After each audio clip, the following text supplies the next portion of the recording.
amateeka agafuga ssente ezidde ewaka gali bwegati erisookera ddala waggulu tofulumya magoba ofulumya nfiso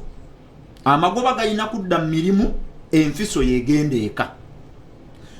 omwana akola nga omwezi afuna salare enfiso amagoba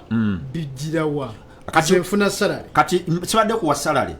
owa salare kikakatako okubaka emirimu gy'otandikawo mu mabbali naawe otandike okugabana kwezo ssente kuba kati kankubuuze Shafiq oli mu security bakuwa 3,000 oba approximately 4 nga byonna bigwereddeawo 3 gwe muli omutwe gwo tegukuweereza nti omusajja anfaananya omulimo gwe gumu e Uganda bamuwa 15,000 ku 2 mwemeka wano musinga obukadde 2 n'ekiki n'emitwalo nga 7 buli tofuna mukulowooza nti engeri gye bampadde ssente nnene tebazimpa olw'okuba ndabika bulungi bazimpa olw'okuba mu economy mwe bazimpera zikola ki mweziri ekikuweesa 20,000 ku 3 ng'okola bwa security e Uganda because economy teriimu ssente but bw'omala okumanya nti economy empadde obukadde 3 ku mulimu ogusasulwa 20,000 e Uganda kibeera kitegeeza economy ekibeere kikola ki kigaba ekibeere ntegeeza eky'entengo ejjamu amata ebbeere erigaba tukiyita kibeere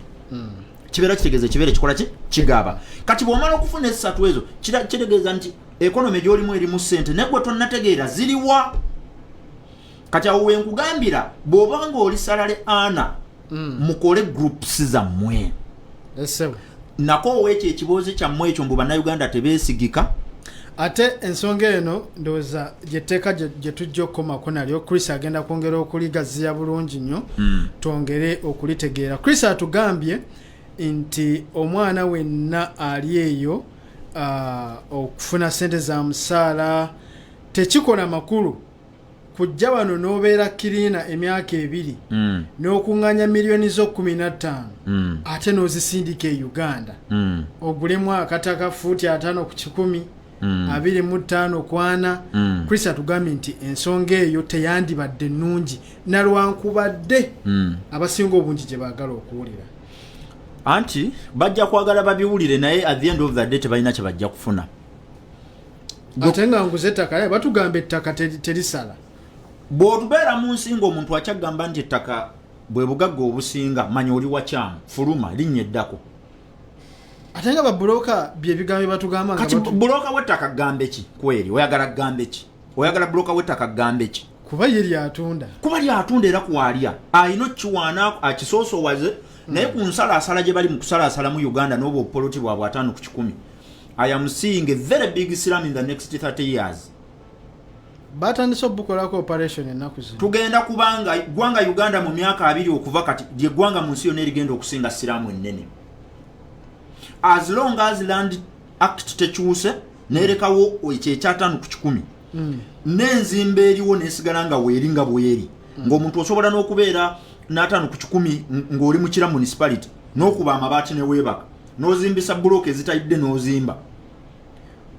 nze bwe najja wano ebintu bye nalaba wano byali tebiŋŋanya vva wano nze namanya nti nalina kuzaalibwa nga ndi mu Emiraati nze eri ndaba nga there was a mistake lwaki nali eri ensonga kankuwa ensonga esemberayo ddala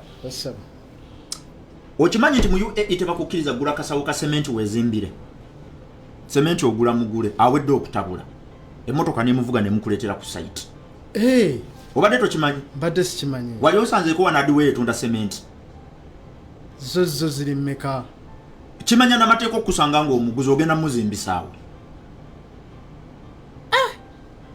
ensi zino bane ezatuyita okategedde ako sementi be bamwetabulira kubanga baagala kyozimba kibeere ku standard bwekyojja mu UAE wali owulireko ekizimbe ekigwa nkumenyera ebyagudde ewaka omwezi oguwedde nebye tutamanyi kati kyenkulaga nti system bwegamba nti tokkirizibwa gula sementi ebeera eri serious nti waliwo we batagenda kukkiriza kumala gazimba gasiya